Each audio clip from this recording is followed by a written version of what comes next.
Hello students, कैसे हैं आप लोग। आज हम पढ़ेंगे आचार्य रामचंद्र शुक्ल और जयशंकर प्रसाद का जीवन परिचय, जो कि क्लास 10th के लिए मोस्ट इंपॉर्टेंट है। इन दोनों जीवन परिचय को हम एक ही वीडियो में पढ़ेंगे और आप इनको तैयार कर लीजिएगा, ठीक है। तो बिना देरी के वीडियो को शुरू करते हैं। आपको अगर इसकी पीडीएफ चाहिए तो टेलीग्राम चैनल पर ज्वाइन हो जाइएगा, वहाँ आपको इसकी पीडीएफ मिल जाएगी। तो सबसे पहले हम पढ़ेंगे आचार्य रामचंद्र शुक्ल का जीवन परिचय। इसको किस प्रकार लिखेंगे, सबसे पहले लिखेंगे आप जन्म कब हुआ था। सन 1884 ईस्वी में इनका जन्म हुआ था। स्थान कहाँ जन्म हुआ था, बस्ती जिले के अगोना नामक ग्राम में इनका जन्म हुआ था। पिता का नाम, पिता कौन थे, चंद्रबली शुक्ल। कार्य क्षेत्र कहाँ कार्य किया इन्होंने, काशी हिंदू विश्वविद्यालय में हिंदी विभाग के अध्यक्ष रहे। मृत्यु सन 1941 में। तो इस प्रकार थोड़ा इनका इंट्रो देंगे शॉर्ट में कि जन्म कब हुआ, 1884 में। स्थान बस्ती जिले के अगोना नामक ग्राम में। पिता चंद्रबली शुक्ल। कार्य क्षेत्र इनका था काशी हिंदू विश्वविद्यालय में हिंदी विभाग के अध्यक्ष रहे। मृत्यु सन 1941 ईस्वी में इनकी मृत्यु हो गई। उसके बाद आप लिखेंगे जीवन परिचय।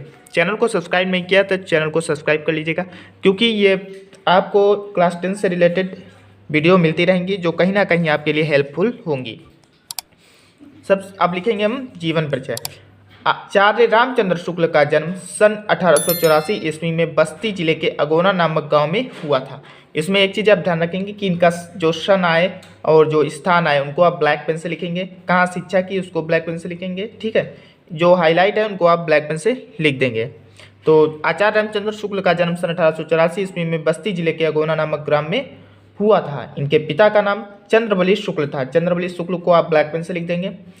FA यानी कि इंटरमीडिएट में आने पर इनकी शिक्षा बीच में छूट गई। इन्होंने सरकारी नौकरी कर ली, किंतु स्वाभिमान के कारण सरकारी नौकरी छोड़कर ये मिर्ज़ापुर के मिशन स्कूल में चित्रकला के अध्यापक हो गए। इन्होंने स्वयं ही अध्ययन करके हिंदी, अंग्रेजी, उर्दू, फारसी आदि भाषाओं का अध्ययन कर लिया था। उसके बाद आनंद कादंबनी पत्रिका में इनकी रचनाएं प्रकाशित होने लगीं। फिर इन्होंने नागरी प्रचारिणी सभा काशी से संबद्ध होकर हिंदी शब्द सागर के सहायक संपादन का कार्यभार संभाला। इनकी गिनती उच्च कोटि के विद्वानों में होने लगी। कुछ समय बाद ये काशी हिंदू विश्वविद्यालय के हिंदी विभाग में अध्यापक नियुक्त किए गए। वहाँ बाबू श्याम सुंदर दास के बाद ये हिंदी विभाग के अध्यक्ष हो गए। शुक्ल जी ने लेखन का शुभारंभ कविता से किया था, पर इनकी प्रखर बुद्धि उनको निबंध लेखन और आलोचना की ओर ले गई।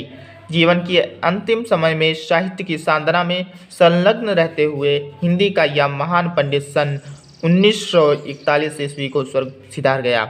इस प्रकार लिखेंगे आप इनका जीवन परिचय। जो हाईलाइट होंगी उनको आप ब्लैक पेन से लिख देंगे, जिस प्रकार आप देख सकते हैं हमने लिखने की कोशिश की है। उसके बाद लिखेंगे आप कृतियाँ आप जरूर याद करिएगा, जितनी याद कर पाएँ ज़्यादा से ज़्यादा, क्योंकि कई बार इनसे ऑब्जेक्टिव प्रश्न भी बन जाते हैं। इनके निबंध थे चिंतामणि और विचार विधि। चिंतामणि और विचार विधि निबंध थे किसके, आचार्य रामचंद्र शुक्ल के। आलोचना थी इनकी रश्मिमांसा त्रिवेणी। रश्मिमांसा और त्रिवेणी आलोचना थी आचार्य रामचंद्र शुक्ल की। संपादन थे तुलसी ग्रंथावली, जायसी ग्रंथावली। तुलसी ग्रंथावली, जायसी ग्रंथावली आचार्य रामचंद्र शुक्ल के संपादन थे। इतिहास इन्होंने लिखा था हिंदी साहित्य का इतिहास। आपसे ऑब्जेक्टिव प्रश्न किस प्रकार पूछेगा वो बता देते हैं। आपसे पूछेगा कि रश्मिमांसा किसकी कृति है, आप कहेंगे आचार्य रामचंद्र शुक्ल की। इस प्रकार आपसे प्रश्न पूछ सकता है। अब जो हम अगला पढ़ेंगे, हम पढ़ेंगे जयशंकर प्रसाद का जीवन परिचय। तो जयशंकर प्रसाद का जीवन परिचय देख लेते हैं। तो अब हम पढ़ेंगे जयशंकर प्रसाद का जीवन परिचय। इसमें हमने एक कविता लिखी है इनके जन्म से संबंधित, जो कि आपको बहुत ही हेल्पफुल होगी। अगर आप इसको एग्ज़ाम में लिख देते हैं तो आपको नंबर पूरे मिलने से कोई नहीं रोक सकता, क्योंकि एक जो एग्जामिनर होगा उसको कुछ अलग देखने को मिलेगा, आपकी कॉपी में कुछ यूनिक होगा, तो आपको नंबर अच्छे मिलेंगे। इसमें देख लेते हैं। काशीवासी दानशील शिवरत्न पुत्र देवी प्रसाद, जिनके सुत कविवर हिंदी के गौरव जयशंकर प्रसाद।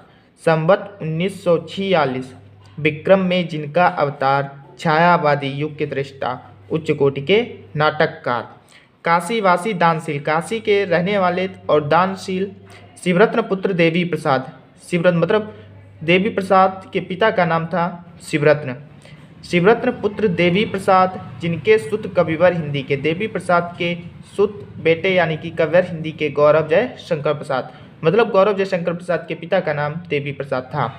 संवत 1946 विक्रम में जिनका अवतार, संवत 1946 में जिनका जन्म हुआ, छायावादी युग के दृष्टा, उच्च कोटि के नाटककार। इनको याद कर लेंगे तो आपको बहुत ही हेल्पफुल रहेगा आपके लिए, और जो एग्जामिनर होगा उसका अलग इंप्रेशन पड़ेगा। पीडीएफ आपको टेलीग्राम चैनल पर मिल जाएगी, वहाँ ज्वाइन हो जाइएगा, आपको नोट करने की ज़रूरत नहीं है। उसके बाद आप रूपरेखा हेडिंग डाल सकते हैं, इसको ना भी डालेंगे तब भी चलेगा। इसमें आप जन्म स्थान, पिता, शिक्षा, कार्य क्षेत्र, जीवन परिचय, फिर स्वर्गवास, फिर कृतियाँ, इस प्रकार लिखेंगे। जन्म स्थान में क्या लिखेंगे आप? प्रसाद जी का जन्म सन 1889 ईस्वी में काशी में हुआ था। यहाँ कहीं कहीं पे 1890 भी आपको देता है। ये 1889 किस प्रकार है? संवत 1946 जो था उसमें से जब आप 57 घटाएंगे तो 1889 आता है। इस और 1890 बहुत सी बुकों में दिया है, तो आप कोई भी लिख देंगे, आपका सही माना जाएगा। इनके पिता का नाम था श्री देवी प्रसाद। शिक्षा कहाँ की? इन्होंने घर पर ही हिंदी, संस्कृत, अंग्रेजी का अध्ययन किया। कार्य क्षेत्र, ये लेखककार थे, ठीक है। उसके बाद आप लिखेंगे जीवन परिचय।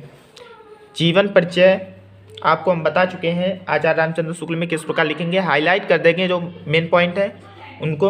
अब इनका जीवन परिचय पढ़ लेते हैं। महान कवि जयशंकर प्रसाद का जन्म सन 1890 ईस्वी में काशी के एक सुप्रसिद्ध वैश्य परिवार में हुआ था। इनके पिता देवी प्रसाद काशी के प्रसिद्ध जर्दा विक्रेता थे।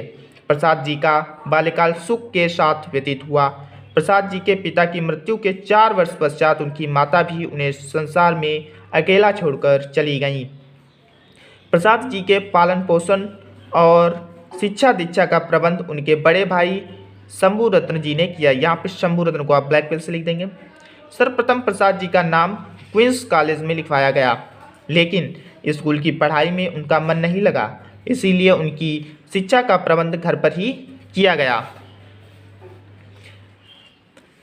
घर पर ही ये योग्य शिक्षकों से अंग्रेजी और संस्कृत का अध्ययन करने लगे। प्रसाद जी को प्रारंभ से ही साहित्य के प्रति रुचि थी। वे प्रायः साहित्यिक पुस्तकें पढ़ा करते थे और अवसर मिलने पर कविता भी किया करते थे। उसके बाद आप लिखेंगे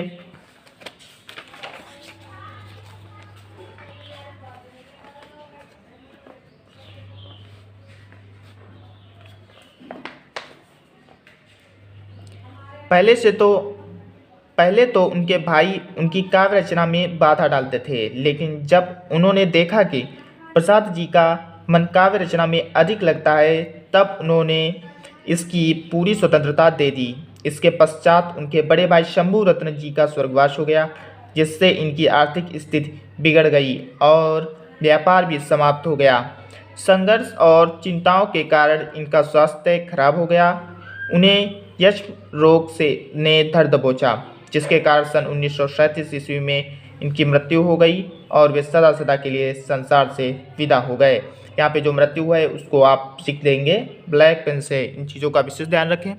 उसके बाद में इनकी कृतियाँ, आप कोई भी कवि या लेखक हो, उनकी जब आप कृतियाँ रचनाएँ याद करते हैं तो ज़्यादा से ज़्यादा याद करने की कोशिश कीजिएगा, क्योंकि ऑब्जेक्टिव प्रश्न में कहीं ना कहीं आपको हेल्प मिलेगी। इनके काव्य थे आंसू और कामायनी। जयशंकर प्रसाद के काव्य थे आंसू और कामायनी। कहानी थी आंधी और छाया। उपन्यास तितली और कंकाल उपन्यास थे। नाटक थे इनका चंद्रगुप्त और स्कंदगुप्त।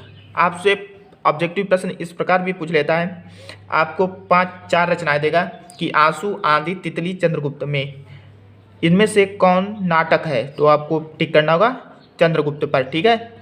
तो इस प्रकार आप आचार्य रामचंद्र शुक्ल और जयशंकर प्रसाद का जीवन परिचय तैयार कर लेंगे, जो कि आपके एग्जाम के लिए बहुत ही इंपॉर्टेंट है। इसमें ये लाइनें आप जरूर याद कर लीजिएगा।